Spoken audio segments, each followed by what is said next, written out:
Les 2 octobre dernier, la population du Nord Kivu commémorait le 6e douloureux anniversaire du massacre de Béni. Reçus par le chef de l'État, les élus nationaux du Nord Kivu pensent qu'il faut arrêter les cycles de violence par une nouvelle approche. Ils ont présenté ces jours leurs recommandations de sortie des crises auprès du président de la République. C'est pratiquement 6 ans depuis que les massacres à Béni ont débuté. Donc nous déplorons déjà plus de 4500 âmes perdues lors de ces tueries. Et aussi nos forces armées qui ont combattu ces forces négatives aussi ont eu de lourdes pertes.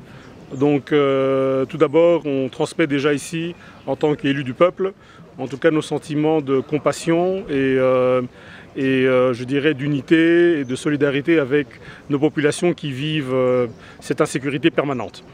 Alors notre message aujourd'hui au chef de l'État concernait 2 points ou 2 volets. Le premier, c'est le volet sécuritaire et le deuxième, c'est le volet socio-économique. Alors brièvement sur le volet sécuritaire, on vient de vous expliquer, nous continuons donc à faire des recommandations. En tout cas que tout soit fait, notamment dans le renforcement des véhicules de l'armée pour pouvoir continuer à combattre notamment toutes ces milices que nous avons dans le territoire de Walikale, de Massissi, de Rutshuru, de Béni, de Lubero, et qui continuent à tuer les citoyens. La sécurité, rien que la sécurité, c'est aussi les credos de chefs traditionnels du Nord Kivu. À la suite de leurs échanges avec les présidents de la République à Kinshasa et à Goma, ils ont présenté leur plan de sortie de crise. Ici, nous continuons toujours à remercier très sincèrement les chefs de l'État qui nous a fait un honneur de nous recevoir d'une manière spéciale à Kinshasa dans son cabinet et aujourd'hui à Goma. Nous sommes venus voir les chefs de l'État pour effectivement exprimer certaines doléances et ces doléances sont surtout liées au problème de l'insécurité qui sévit au nord Kivu, dont la population et nous-mêmes nous sommes vraiment victimes. Et comme c'est l'autorité qui est au sommet de notre pays et que nous sommes des autorités de base, c'est tout à fait normal qu'on s'échange les informations et voire même essayer de donner dans la mesure du possible quelques pistes de solutions. Après avoir écouté les représentants locaux, le président de la République, Félix-Antoine Tshisekedi Tshilombo, en sa qualité de commandant suprême des forces armées, a donné des directives claires aux forces de défense et de sécurité. Pour le ministre de la Défense, le leitmotiv reste la paix pour tous et par tous. Il était essentiellement question de recevoir de lui des orientations précises. Comme vous le savez, les opérations vont totaliser bientôt 1 an.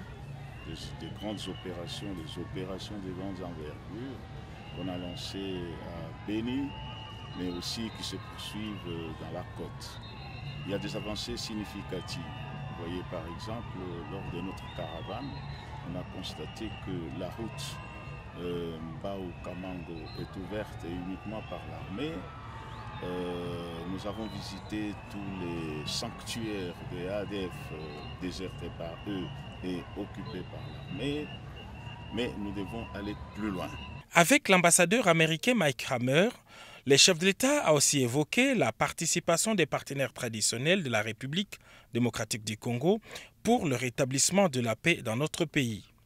Le diplomate américain s'est aussi expliqué sur sa récente présence à Minembwe. Vous avez été à Minembwe, oui. Et vous pouvez revenir sur les motivations de votre visite là-bas? Oui, bon, comme je l'avais fait par tous les pays, quand il y a des problèmes sécuritaires et humanitaires, c'est très important d'aller et voir moi-même quelle est la situation. C'est ça l'objectif de mon voyage. Je ne savais pas avant qu'il y aura quelques controverses avec quelque chose qu'un autre ministre a fait là. Mon voyage, c'est spécifique pour voir quelles sont les préoccupations de la population à Sud Kivu, pas seulement à Minembwe, mais aussi à Bijombo, où il y a des Babébé, et tous ces groupes sont congolais. Et je dois vraiment voir que c'est la situation. Et comme je viens de vous dire, les communautés m'ont dit que il y a un problème sécuritaire. C'est une question de la capacité de la FARDC qui travaille ensemble avec le MONUSCO pour protéger la population contre les groupes armés. Mais toute la communauté m'a dit que la situation humanitaire, c'est grave et qu'il a besoin de l'humanitaire. Et les États-Unis soutiennent une RDC qui est souverain, qui est forte et qui a de bonnes possibilités de se développer et de réaliser son grand potentiel. Mais ça commence avec le soutien à le peuple congolais par tous les pays. Le sénateur Modeste Bahati a lui aussi apporté sa part de réflexion sur le rétablissement de la paix durable dans la partie orientale de la République démocratique du Congo.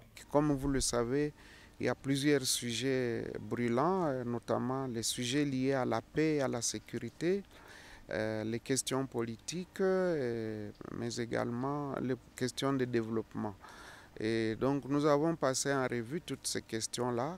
Comme vous le savez, nous sommes à la tête de l'AFDC allié qui est le deuxième regroupement politique du pays et donc nous avons des membres sur l'ensemble du territoire national et donc toutes les questions qui touchent à la paix, à la sécurité, que ce soit à l'est du pays, que ce soit au sud du pays, que ce soit dans la capitale et même partout ailleurs, tous ces sujets nous les avons abordés et nous avons formulé nos propositions.